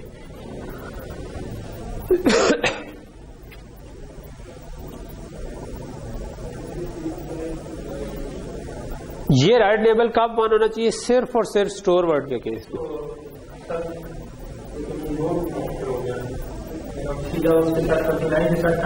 सीधा 29 के साथ टाई किया फिर तो लोड वर्ड में भी 1 हो जाएगा, तो वो तो हम नहीं करते चाह रहे, तो क्या करें? कहां पर ये इंफॉर्मेशन है कि ये इंस्ट्रक्शन स्टोर वर्ड की है कि लोड वर्ड की? ऑप कोड में, पूरे ऑप कोड में। ठीक है, तो अगर ऑप कोड आपका 5 है तो इसका मतलब है कि स्टोर वर्ड है। तो आप इधर ये कर सकते हैं कि opcode is equal to 5, या लेट से मैंने अगर ऊपर हैश डिफाइन स्टोर वर्ड 5 किया हुआ है या पैरामीटर किया हुआ है, अगर ये स्टोर वर्ड के इक्वल है, इक्वालिटी कंपैरेटर लगा देते हैं। ठीक है, अच्छा इसमें भी आपके ज़हन में ये होना चाहिए कि इक्वालिटी कंपैरेटर हमने पढ़ा हुआ है। इक्वालिटी कंपैरेटर अगर मैं 2 नंबर्स को कंपेयर करता हूँ, लेट से ये ऑप कोड 5 बिट का था, तो वो पहली बिट के साथ एक्स नॉर होती है, दूसरी बिट दूसरी के साथ एक्स नॉर होती है। ठीक है, और इस तरह और 5 आ जाते हैं आपके पास, इनको आप आपस में ऐड करते हैं ना। लेकिन ये था अगर दोनों चीजें वेरिएबल हो। ठीक है, अगर ये भी एक वैल्यू हो, ये भी एक वैल्यू हो, अगर दूसरी फिक्स्ड हो, जिस तरह 5 है इस केस में ऑप कोड, तो फिर आपको इस पूरे कंपैरेटर नहीं है ये क्या चीज है? ये सिंपल आपने opcode is equal to 5 करना है, तो आपको एक कांस्टेंट से कंपेयर करना है। कांस्टेंट से कंपेयर करना है जस्ट लाइक कि आपकी जो 5 वाली मिड टर्म है ना, ठीक है, यानी कि ऑप कोड आपकी इनपुट है 5 बिट की और उसकी 5 वाली मिड टर्म पे आपको 1 चाहिए। तो आप सिंपली ये कर सकते हैं कि 1 0 1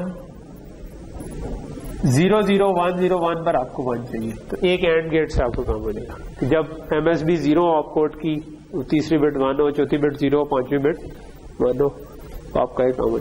अभी तो आप बेसिकली ये 3 बिट से भी बना सकते हैं, लेकिन क्योंकि फ्यूचर में अगर आप मजीद इंस्ट्रक्शंस ऐड करना चाहें तो आप 5 के पूरे के ऊपर भी कर लें, तो ये कोई बहुत बड़ा हार्डवेयर नहीं। तो ये कंपैरेटर असल में इस तरह से बन जाएगा। ठीक है, एक मिड टर्म से। ठीक है, तो ये हमने कर लिया, तो अब स्टोर वर्ड सपोर्ट हो गया। लेकिन हमें साथ ये सोचना है कि कोई और मसला तो नहीं होगा। स्टोर वर्ड के केस में हमने इधर लिखवाना है, लेकिन एक काम हमारा रहता है अभी, वो क्या कि इधर नहीं लिखवाना अगर स्टोर वर्ड है। ये राइट इनेबल हमने पहले क्योंकि चारों केसेस में हमेशा लिखवाना होता था, लेकिन स्टोर वर्ड के केस में हमने इधर से पढ़ के इधर लिखवाना है, और इस केस में इधर नहीं लिखवाना, क्योंकि जब स्टोर वर्ड की इंस्ट्रक्शन आएगी तो यहां से बाय डिफॉल्ट कुछ ना कुछ डाटा आउट भी आएगा। और वो डाटा आउट इधर चला जाएगा, और राइट इनेबल अगर 1 ही हुआ तो ये लिखा भी जाएगा, जो कि हम नहीं चाहते। हम लोड वर्ड के केस में चाहते हैं, ये स्टोर वर्ड के केस में ये नहीं चाहते। तो फिर क्या करें, इस राइट इनेबल को आप चेंज करना पड़ेगा। इसका नॉट इधर टाई कर सकते हो, यानी कि जब स्टोर वर्ड हो तो इधर राइट हो, अगर ये ना हो तो इधर राइट हो। ठीक है, सो ये जो हमारे पास राइट इनेबल है, इसी को हम उठा के टपा के यहां पर ले आते हैं और इधर दरमियान में एक नॉट गेट लगा। ठीक है, सो अब क्या होगा कि अगर स्टोर वर्ड की इंस्ट्रक्शन आई तो इधर राइट इनेबल होगा, उधर राइट इनेबल नहीं होगा। ठीक है, अगर स्टोर वर्ड की इंस्ट्रक्शन ना आई तो इधर राइट इनेबल हो जाएगा, उस तरफ नहीं होगा। तो ये हमारे पास एक छोटा सा जो 6 इंस्ट्रक्शन वाला प्रोसेसर था, उसकी हमने सारी चीजें ही तकरीबन टाइप कर ये सारा पर्सपेक्टिव की बात है कि आप अपने स्टैंडर्ड्स किधर तक रखना चाहिए। अगर आप CS में एडमिशन ले लें तो ये छोटा सा प्रोसेसर है, अगर आप कोई लेट से फार्मर हैं या कोई और ऐसे हैं जो शौकिया पढ़े, उसके लिए शायद ये बड़ा भी हो। ठीक है, तो आप क्योंकि CS और इस साइड के, तो आपके लिए छोटा सा प्रोसेसर है। आप आगे कंप्यूटर आर्किटेक्चर में इससे बड़े प्रोसेसर, मतलब ये उसका स्टार्टिंग पॉइंट है, और फिर आप पूरा प्रोसेसर करिए। मतलब क्या है, क्या इसमें हमने पूरा मतलब जो किया है, एक दो मल्टीप्लेक्सर, एक काउंटर, एक कंपैरेटर और एक नॉट गेट, दैट्स इट। ये चीजें हमने सिर्फ खुश उस्लूबी से लगा दी है। ठीक है, तो हमारा प्रोसेसर तैयार हो गया। ठीक, और हम इसको अब मतलब ऑब्वियसली इसको आप चला कर देख सकते हैं, मतलब अब इसको कोड करके FPGA पर लेके जा सकते हैं। अच्छा, अब इधर अब जब ये बन गया है, ठीक है, तो इससे आगे जाने की कई डायरेक्शंस हैं। एक डायरेक्शन ये है कि आप एक डायरेक्शन ये है कि भाई हमने ये अजम्पशन की हुई थी कि ये पहले से इनके अंदर वैल्यूज है, तो आप इसको कैसे चेंज करें। ठीक है, तो उसका एक तरीका ये हो सकता है कि जिस तरह लेट्स से कि आप इसको FPGA पर लेकर के जा रहे हैं। ठीक है, सो हमारा जो FPGA है उस वो सीरियल पोर्ट से भी कनेक्टेड है, और उसका शायद बना बनाया आपको प्रोजेक्ट मिल जाएगा कि जो सीरियल पोर्ट से ब्लॉक रैम पर लिखवा दे। ठीक है, तो सीरियल पोर्ट ने USB को वो सीरियल कन्वर्ट कर देता है, तो USB केबल जो हमने लगाई हुई है, तो आप चाहें तो इधर से फाइल जनरेट करें और उधर लिखवा दें। ठीक है, तो आप अपनी मर्जी के प्रोग्राम और डाटा से इसको इनिशियलाइज कर सकते हैं, क्योंकि यहाँ पर लेट्स से मैं ब्लॉक रैम लगा देता हूँ। ठीक है, तो ये डुअल पोर्ट ब्लॉक रैम है। ठीक है, सो दूसरी पोर्ट जो है उससे मैं राइट करवा सकता हूँ। ठीक है, तो मैं उसको USB साइड से कनेक्ट कर दूँ। ठीक है, और USB साइड से इस पर लिखवा दूं पहले प्रोग्राम भी डाटा भी, और उसके बाद इसको कोई स्टार्ट का सिग्नल दूं तो ये स्टार्ट हुआ करे। सो उस केस में आपको फिर ये करना पड़ेगा कि बाहर से कोई स्टार्ट का सिग्नल आए तो ये चले। ठीक है, वो खुद आप कोई सीरियल पोर्ट के आगे रजिस्टर लगा सकते हैं कि जब मैं उसको 1 करूं तो ये चले। तो अगर वो 1 हो तो वो इसको इनेबल करे, अगर वो 1 हो तो ये राइट इनेबल्स को भी इसके साथ एंड कर दे कि अगर वो 1 हो तो तब भी ये चले, अदरवाइज ना चले। ठीक है, ये आप किसी पुश बटन से भी कर सकते हैं। ठीक है, यानी वो एक और अप्रोच है। मतलब एक तरीका ये हो सकता है कि मैं इसको इन ब्लॉक रैम्स को शुरू में ही इनिशियलाइज कर दूं और मैं इसको देखना चाहूं कि ये ठीक चल रहा है या नहीं चल रहा। उसके लिए मैं चाहूंगा कि तमाम रजिस्टर्स की वैल्यू किसी तरह पढ़ सकूं। ठीक है, तो उस पर मैं क्या कर सकता हूं, मे बी मैं बाहर ये जो डाटा आउट आ रहा है इसको मैं 7 सेगमेंट के साथ टाइप कर दूं। मेरा चेंज हो गया क्या मार्कर, इसको मैं 7 सेगमेंट के साथ टाइप कर दूं। ठीक है, के साथ भी टाइप कर दूं, उसके दरमियान में लॉजिक हमने बनाई हुई है ये जो 7 सेगमेंट के साथ। और यहां पे जो लेट से मैंने डाटा आउट 1 को टाइप किया, यहां पर मैं एक अदद मार्क्स लगा दूं। ठीक है, और ये मैं स्विचेस के साथ टाइप कर दूं बाहर।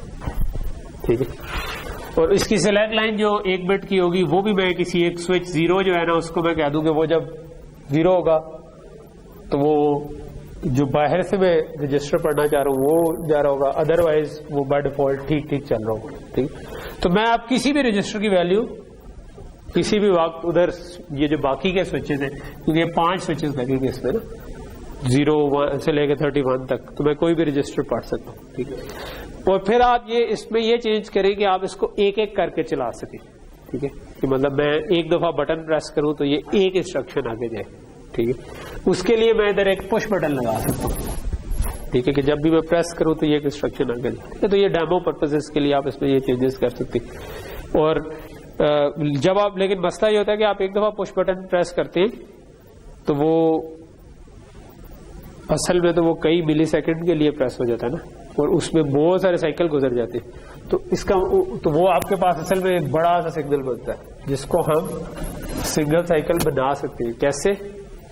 लेवल टू पल्स कन्वर्टर जो हमने पढ़ा था, इसके आगे एक रजिस्टर लगा दें, अगर वो 0 है ये 1 है, तो इसको एज एन इनेबल यूज कर लें जिस पर आप चलाएं प्रोसेसर को, ठीक है। तो इसी पे आप ये भी इनेबल कर दें, इसी पर आप राइट इनेबल्स भी इसके साथ ऐड कर दें, क्योंकि आपने इसको सिर्फ एड्रेस इंक्रीमेंट कर दिया, लेकिन वो एक दफा भी इंक्रीमेंट हुआ तो जो इंस्ट्रक्शन आ रही है वो बार बार चलती रहेगी अगर आगे वाली चीज को स्टॉप न किया। तो आगे वाले को स्टॉप करने के लिए आप इसके राइट इनेबल्स को भी इसी के साथ टैग कर दें, ठीक है। तो फिर आप ये कर सकते हैं कि एक दफा दबाएं तो वो एक दफा चले, ठीक है। तो ये वाली चीज आपको अपने प्रोजेक्ट्स में भी चाहिए हो सकती है कि आप एक दफा दबाएं तो हो सकता है बहुत सारे काम हो जाए, तो उसको रोकने के लिए आप इसके आगे लेवल टू पल्स कन्वर्टर लगा दें, ठीक। शायद एक और मसला भी आए जिसको हम कहते हैं स्विच डिबाउंसिंग, कि आप इवन ये लगा भी लेना तो आप एक दफा दबाएं तो एक्चुअली वो बटन आपको इफेक्ट ऐसे मिलेगा जैसे मल्टीपल टाइम्स आपके, क्योंकि जब आप उसको दबाते हैं तो वो मेटालिक होता है ना, वो नीचे से कनेक्शन बनाता है, जब आप उसको छोड़ते हैं तो वो वापस जब जाता है तो वापस बाउंस होकर नीचे दोबारा 3-4 दफा लग जाता है, ठीक है, उसको कहते हैं स्विच डिबाउंस। उसके लिए आप इसके आगे एक काउंटर भी लगा सकते हैं कि अगर एक दफा दबा है तो उसके बाद इतने टाइम तक के लिए मैं अगले दबे हुए को काउंट नहीं करूंगा, ठीक है। तो वो आप एक इसके आगे काउंटर लगा के एक छोटी सी लॉजिक बना सकते हैं कि यार उतनी देर तक बेशक ये दोबारा दब भी जाए तो मैं उसको दबा हुआ नहीं करूंगा, इतने टाइम के बाद जब वो दबेगा तो मैं उसको अगला दबा हुआ काउंट करूंगा, ठीक। तो ये भी आपके प्रोजेक्ट में आपको चाहिए हो सकता है अगर आप स्विचेस के साथ खेल रहे, ठीक। तो एक ये डायरेक्शन है। फिर ऑब्वियसली इसको लेकर के आगे जाना हो तो ये बड़ा इस वक्त ना, और एक तो इंस्ट्रक्शन सेट के पॉइंट ऑफ व्यू से बड़ा सिंपल था, इसमें हमने कोई इफ एल्स और इसकी सपोर्ट डाली तो उसके लिए आपको ब्रांच की इंस्ट्रक्शंस चाहिए, जंप की चाहिए, वो आप सीख सकते हैं। एक और मसला ये है कि ये बहुत स्लो है, यानी कि यहाँ ये एक ही साइकिल में पूरा काम कर रहा है, यहाँ से आपका डाटा रीड होता है, उसके हिसाब से रैज फाइल से रीड होता है, उसके हिसाब से फिर यहाँ पर भी मक्स लगा हुआ है, ये रैम से आ रहा है, ये रैम खुद टाइम लेगी डाटा देने में, उसके बाद यहाँ से एक मक्स लगा हुआ है, उस मक्स से आप बाहर निकले तो इधर एड सब्ट्रैक्ट किया है, उसके बाद एक और मक्स है, इधर एक डी मक्स लगा है, वो पूरा काम जितनी देर में नहीं हो जाता आपको अपना क्लॉक उससे स्लो रखना पड़ेगा, ठीक है। तो फास्ट करना एक और काम है जिसके लिए हम इसको पाइपलाइन करते, ठीक है, मजीद इंस्ट्रक्शंस ऐड करते हैं, तो वो एक पूरा काम है। अगर आप लोगों को ये फैसिनेट करता है टॉपिक, तो कंप्यूटर आर्किटेक्चर का जैसे कि मैंने बताया कि हमने कोर्स ऑलरेडी मैंने अपलोड किया हुआ है, तो आप उसको इधर से आगे ऑनवर्ड उस पर जा सकते हैं, ये उसका प्री रेक था, तो ये उसका पहला lecture is kind of this, और फिर उसके बाद आप उसके ऊपर बिल्ड करना शुरू कर सकते हैं, ठीक। ओके, तो ये हमारा काइंड ऑफ जहां तक हमारा तकरीबन कोर्स है। एक टॉपिक छोटा सा रह गया जो कि मैं आपको अभी बता देता हूँ, 5-1 मिनट की बात है, जो मुझे पहले कवर कर लेना चाहिए था शायद, लेकिन मुझे उस वक्त ख्याल नहीं रहा, ठीक है। सो 5-1 मिनट हम और इस पे लेते हैं और फिर इसको हम बंद कर देते हैं। तो पेपर के पॉइंट ऑफ व्यू से नहीं, पेपर में इससे शायद नहीं आएगा, लेकिन लर्निंग के पॉइंट ऑफ व्यू से शायद है, ठीक है। तो मतलब आप इसको अपनी मेमोरी से डिलीट करना चाहें तो कर दें, मतलब आप किसी इंटरव्यू में शायद रह जाए इसकी वजह से, बट इट्स योर चॉइस, ठीक है। तो मतलब ओके, सो एक चीज जो हम करते हैं जब भी सर्किट डिजाइन करते हैं कि कोई एक वायर हो तो वो बहुत सारी वायर्स के साथ हम कनेक्ट कर सकते हैं, आगे टाई कर सकते हैं, कोई मसला नहीं है इसमें, ठीक है। हमने इसमें सिर्फ ये चीज पढ़ी थी कि इसका एक फैन आउट का मसला होता है कि एक वायर एक गेट कितनी आउटपुट्स को ड्राइव कर सकता है। अगर वो 4 को कर सकता है और आपने 8 से कनेक्ट करना है या 7 से कनेक्ट करना है तो आप दरमियान में एक बफर लगाएं, ठीक है। 3 को इसी तरह कनेक्ट करें, चौथे पे बफर लगाएं और इसके आगे फिर कनेक्ट कर दें, क्योंकि बफर जो है दोबारा उसकी करंट ड्राइव करने वाली सलाहियत को इनहेंस कर देगा। तो ये सारी पावर डिवाइसेस है ना, तो ये काम कर सकते हैं। इसका अपना फैन आउट शामिल हो जाएगा, तो ये आगे 3 को और ड्राइव कर देगा। अच्छा, लेकिन ये तो था कि एक को हम मल्टीपल से कनेक्ट कर सकते हैं, ठीक है। इसका ऑपोजिट हम नहीं कर सकते कि बहुत सारी आपके पास वायर है जो कोई ड्राइव कर रहे हैं और इनको हम आपस में कनेक्ट कर दें, ये शॉर्ट हो जाएंगे, ठीक है। और मोस्ट प्रॉब्ली आपका सर्किट उड़ जाएगा, ठीक है, कि यहाँ से 1 ड्राइव हो रहा है, यहाँ से 0, यहाँ से 1, यहाँ से तो वो तो मतलब प्रॉबेबली आपकी ये डैमेज हो जाएगी ऐसी, ठीक है। अच्छा जी, इस तरह किया था तो वो कुछ डैमेज नहीं हुआ। अच्छा, वैसे हो सकता है इस तरह डैमेज, ठीक है, तो इसको ऐसा ना करें, ठीक। FPGA पे स्पेशली ना करें कि आपका बोर्ड पता चले कि आप उड़ा के फारग हो, ठीक। अच्छा, लेकिन बास केसेस में हम ये कर सकते हैं। होता ये है कि आपकी जो FPGA की IC है, क्या हमारा था, BG324 या 323 है, जब हम इसका पैकेज सिलेक्ट करते, याद है FPGA में? हाँ, कोई 324 है लेट्स से, ठीक है। सो इसका मतलब है कि ये बॉल ग्रिड एरे है और इसकी 324 पिन्स है, ठीक है। तो 324 अच्छी भली पिन्स होती हैं जिसको नीचे PCB पे किसी ने मेहनत करके राउट किया होगा, ठीक है। अच्छा, तो ये जो राउटिंग है ना, कि आपने PCB के ऊपर तारों को इधर से उधर लेके जाना है, वो हमेशा डिमांड कर रही होती है कि पिनें किसी तरह कम हो जाए, ठीक है। और पिनें कम करने का 2 तरीके हो सकते हैं। एक ये कि सेम तारें जो है ना वो इनपुट के लिए भी यूज हो जाए, आउटपुट के लिए भी यूज हो जाए।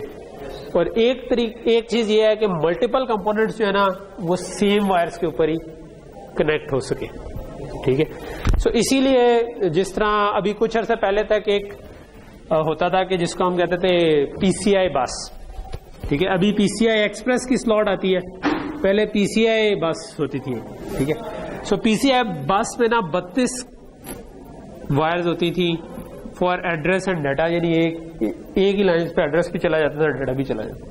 और इसके ऊपर ना मल्टीपल स्लॉट्स लगी होती थी। आप मदरबोर्ड खोले, उसके ऊपर 2-3 PCI स्लॉट्स लगी होती, ठीक है। अभी तो बिल्ट इन आपके साउंड कार्ड और VGA कार्ड वगैरह, तो कुछ अर्से पहले के कंप्यूटरों में ना उन PCI स्लॉट के ऊपर VGA कार्ड लगे होते थे, ठीक है। अभी भी आपको PCI से मिल जाएंगे जिनमें PCI स्लॉट्स हो, उनमें आप कोई और कार्ड लगा सकते हैं। बहुत सारे कार्ड PCI के फॉर्म फैक्टर में बने हुए हैं, आप उसके ऊपर लगा, ठीक है।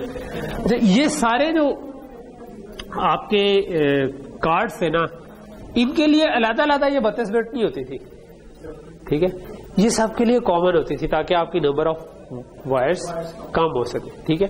और फिर इसके ऊपर कोई कंट्रोलर बैठा होता था, ठीक है। ये पूरी कहानी जो है ना वो सुनाने का मैं इसका बैकग्राउंड देने के लिए बता रहा हूँ कि क्यों हमें ये चाहिए होती है, ठीक है। तो इससे ये 32 पिनें भी जा रही हैं और इससे हर एक अलग-अलग भी कम्युनिकेट कर रहा है एक बिट में, ठीक है। अच्छा, होता ये है कि इसके लिए हम एक ना, जब आपने सेम वायर्स को कनेक्ट करना हो तो ये वही वाली चीज आ गई कि आप एक दूसरे से कनेक्ट करेंगे। ये भी उसको ड्राइव कर सकता है कार्ड, ये भी कर सकता है। ये तो वो शॉर्ट करने वाला हिसाब हो गया। लेकिन शॉर्ट करने वाला हिसाब तब चल जाता है जब हम एक तीसरी स्टेट है जिसको हम कहते हैं हाई इम्पीडेंस स्टेट, ठीक है।